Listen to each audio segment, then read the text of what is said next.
Bonjour à toutes et à tous, bienvenue. L'université d'été du MEDEF aura lieu les 28 et 29 août prochains à côté de Versailles.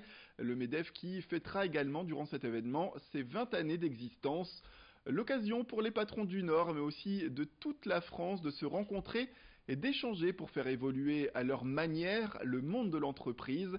Nous avons rencontré le président du MEDEF Hauts-de-France qui nous explique les avantages de cette université d'été et notamment pour les chefs d'entreprise de la région qui seront mis à l'honneur. Une interview menée par Aubin Lemaire. Alors, premier point, c'est évidemment le rendez-vous de la rentrée de tous les chefs d'entreprise. Et la région des Hauts-de-France, justement, va cette année être mise à l'honneur. Et on va avoir une dizaine d'entreprises de notre région qui vont exposer leurs produits, leurs stratégies auprès de tous les chefs d'entreprise de France. Oui, c'est important parce que tous nos territoires sont en compétition. Et donc, nous, la région des Hauts-de-France, on a des atouts avec des vrais savoir-faire, on a des atouts géographiques, on a des atouts avec nos jeunesses et nos écoles, et qu'on puisse promouvoir ça auprès de plus de 8000 patrons pendant 2 jours, ça vaut la peine. Les défis que nous avons à affronter, c'est les problématiques de recrutement, mais c'est aussi toutes les problématiques de mutation. On sait que l'économie de demain ne sera pas comme celle d'aujourd'hui. Il faut revoir nos modes de production, il faut réinventer nos modes de management. Et justement, l'université d'été, c'est l'occasion, on parle beaucoup de formation de nos salariés, mais là de former notre patron et leur dire relevez un peu la tête du guidon pendant 2 jours avec nous pour vous ressourcer, pour écouter, pour rencontrer des acteurs politiques, économiques de France, mais aussi du monde entier qui viennent échanger. Avec la fête de l'Aïd, l'une des plus grandes célébrations dans le monde musulman, des milliers de moutons vont être tués dans les abattoirs. Sauf qu'à Roubaix, un abattoir halal mobile a été installé, et ce, à moins de 100 mètres du local de la Ligue de protection des animaux. L'association affirme ne pas être contre cet abattoir, c'est plutôt le lieu où il a été installé qui pose souci. Selon eux, les animaux sentiraient la mort derrière le refuge et ils souffriraient ainsi de stress, un état qui les rendrait ainsi de moins en moins adoptables. La LPA, qui affirme mener son activité dans des locaux devenus trop vétustes, voit également en l'installation de cet abattoir le moyen de demander encore à déménager, d'où la création d'une pétition sur Internet. Elle est diffusée en ce moment. Nous sommes allés rencontrer la créatrice de cette pétition pour plus de détails à ce sujet. Aujourd'hui, l'abattoir est fait, c'est une chose. Par contre, là, il y a urgence, mais vraiment urgence, que la LPA, qui se bat depuis plus de 10 ans maintenant, doit être relocalisée, donc loin de cet abattoir et dans un endroit digne et correct pour les animaux et le nombre d'animaux qui est engrangé chaque jour à la LPA.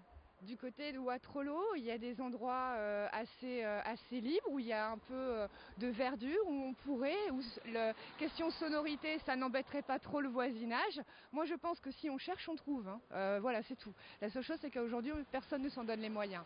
Et moi, malheureusement, à mon niveau, je ne peux que mettre en place cette pétition pour montrer mon indignation, qui je pense n'est pas unique à moi et propre à moi. Place à une histoire qui perturbe grandement le quotidien d'une retraitée du côté de Sangatte. Depuis le mois de décembre, Francine Torel se dit harcelée par un individu qui s'en prendrait aux légumes de son potager. Après avoir retrouvé un lièvre mort dans son jardin, elle a décidé d'apporter l'animal dans un laboratoire pour effectuer des analyses. Et le résultat est là, l'animal aurait succombé à une forte dose de produits chimiques. Depuis le début du harcèlement, Francine a porté plainte, dit-elle, 9 fois auprès de la police. Mais faute de preuves, toutes les plaintes ont été classées sans suite. Francine Torel qui explique aussi qu'au-delà de son jardin, sa maison a également subi des dégradations. On l'écoute. J'ai eu mes clés de voiture qui ont disparu, j'ai eu mes carreaux qui ont été tagués, j'ai fait venir la police, à chaque fois j'ai porté plainte. J'ai dû changer ma serrure, que j'ai eu de la super glue. Dans la propriété, on a défait le grillage, on m'a pris clé de voiture, le fusil de mon papa, qui était accroché dans le garage, et pas mal de choses encore. On continue notre saga des parcs et jardins en faisant une halte dans celui de Saint-Omer. Niché au pied des anciennes fortifications de la ville, il s'agit d'un des points emblématiques de cette commune. Tout de suite, les images signées Brieux-Gorchy. Installé au pied des anciens remparts, le parc de Saint-Omer est élégant.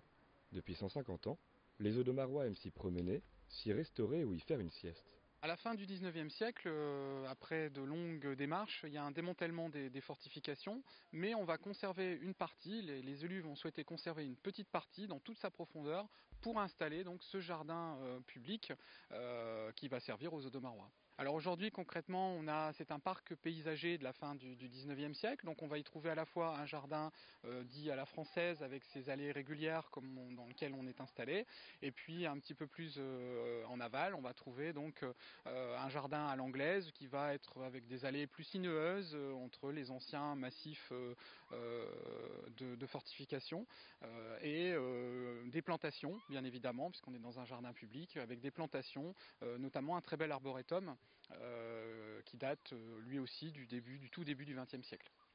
Si la plupart des fortifications du parc ont disparu, il en reste quelques-unes ici et là, car au total, le jardin public s'étend sur une vingtaine d'hectares. On est ici à côté du kiosque à musique édifié en 1896 après le démantèlement. Alors cette partie était ce qu'on appelle une demi-lune, c'est-à-dire un ouvrage avancé qui protégeait le rempart et qui a été complètement aplani pour avoir ce qu'on appelle aujourd'hui, ce qu'on pourrait qualifier aujourd'hui d'une aire de rencontre, un espace autour de ce kiosque avec des mosaïcultures, avec de l'espace finalement pour s'asseoir, pour faire la fête, ce qui est toujours le cas aujourd'hui.